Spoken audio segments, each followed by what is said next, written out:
Shabbat Shalom. In this week's parasha, Parshat Noach, we are introduced to Noah and the story of the flood. It is a tragic story, one which of course has had impact that transforms the world. But the question I have is, how did Noah survive? Not in terms of surviving the flood, but how did Noah survive prior to the flood? How was he able to save himself? And importantly, able to save his children when the world was going crazy. When the world was filled with messages that were so antithetical to the belief system of Noah, how was he able to maintain his own equilibrium and be able to motivate and inspire his children? And I believe the answer is found in the names in our parasha. Because the word Noah, in Hebrew means to rest, to be at ease. And this idea of being at ease, what exactly does it mean?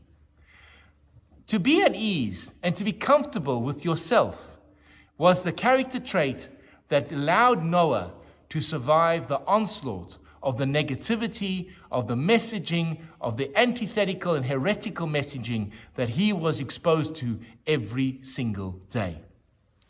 Allow me to explain.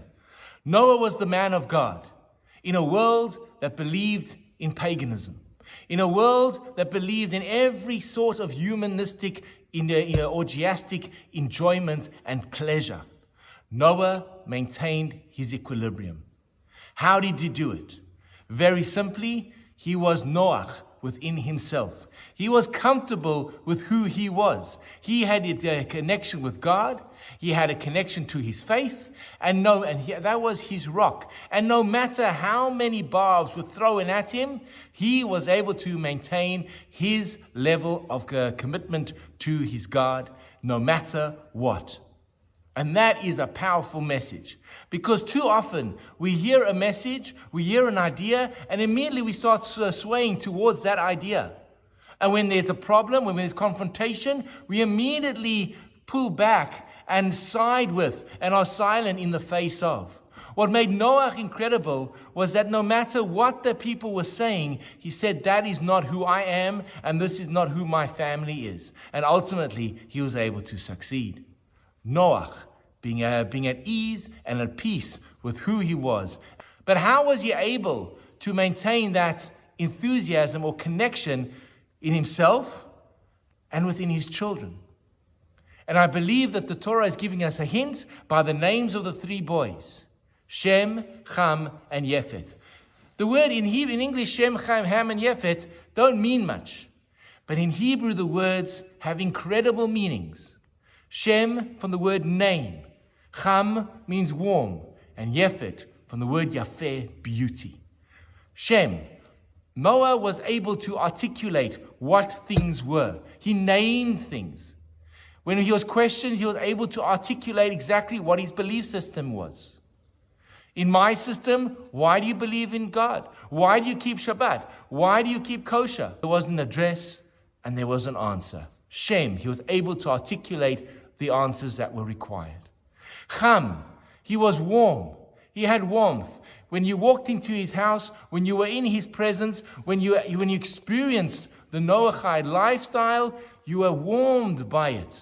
And Yefet, he showed the beauty of his tradition. And I use these three names as an inspiration for myself and for my own children.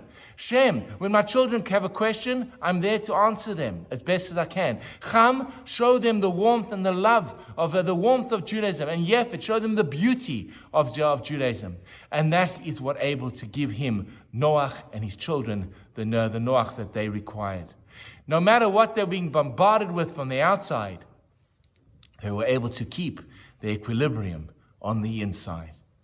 And in a world in which we may not be faced by the floods of waters, but certainly are faced by the floods of negativity, the rise of anti-Semitism, the rise of concepts that are so antithetical to our beliefs, to be able to take the four names of Noach, Shem, Ham, and Yefet, I believe that is what allows us to enter our own personal arcs, to survive the floods that are surrounding us and beating our boats and our homes every single day.